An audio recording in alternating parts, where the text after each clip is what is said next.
Back now at 8:42 this morning on today's Parenting, the growing trend of narcissism, also known as Matt Lauer syndrome.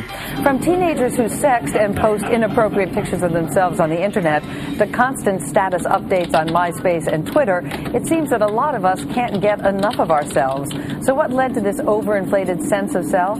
Jean Twenge is the author of The Narcissism Epidemic, Living in the Age of Entitlement. Jean, good morning to you. Good morning. Just kidding about Matt, but you did really do a study of college students, and what you found was pretty disturbing. You say this is an epidemic.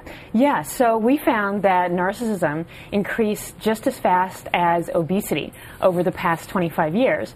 And we're releasing a study today showing that the increase since 2002 is actually twice that rate. So it seems to be accelerating. Do these students see themselves as narcissists? If you say you're a narcissist, they'll go, fine, I'm okay with that?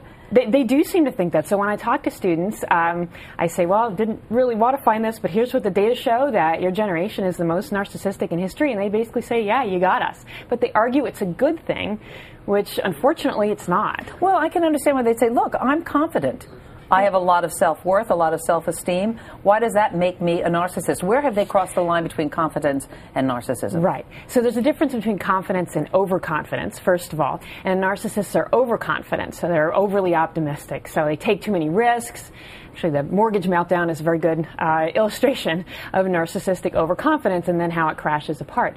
And the problem is that narcissism doesn't help you succeed. So having some confidence sure does, but when you cross over into having this inflated, unrealistic sense of self, and the other part of narcissism, not caring about others, that can really backfire. You know, there are four main causes to this syndrome, but we're going to focus on two. The first one being celebrity and media, and you write particularly about Lindsay Lohan and Hannah Montana. Actually, that's just a few of the ones, but sure. How do they play into this, those two celebrities? Right. Okay, so Hannah Montana, the theme song. So it seems like a show that family values the song, but the theme song says you get the limo out front, hottest styles, every shoe, every color, and what's the next line is, well, it's all narcissistic stuff, the whole theme song.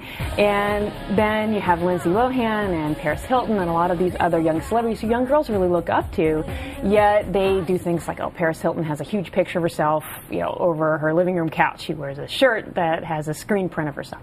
Reality TV, actually, even worse. It has very narcissistic people. And you think that the kids watching that sort of absorb that message? Right, so that's the thing. So reality TV stars are very, very narcissistic, and that's supposed to be the slice of life that young people see, and they love watching those shows.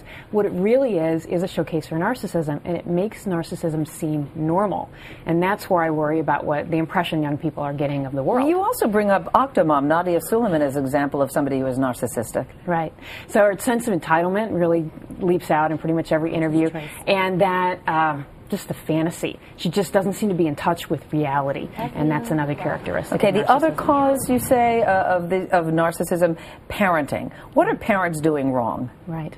Well, parents tell their kids that they're the greatest, and they have these good intentions to build self-esteem. But when you tell your kid that they're the greatest and that you put them at the center of their worlds, we think we're building self-esteem. Many times we're actually building this overinflated, unrealistic sense of self that can cross over into narcissism.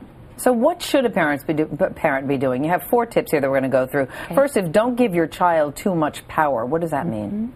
It means don't ask them what they want all the time, and don't have your 5-year-old pick out the family car, which happens sometimes now, and just, you know, you're the parent. You be the parent, okay. Yeah. You also say no and mean it. Right.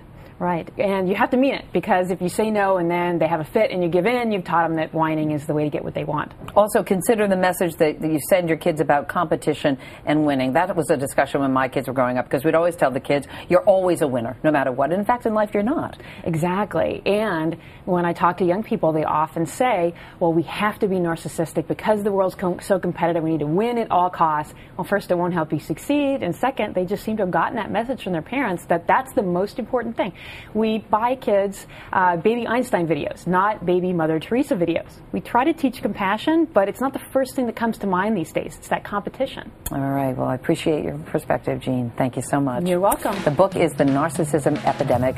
Jean Twenge.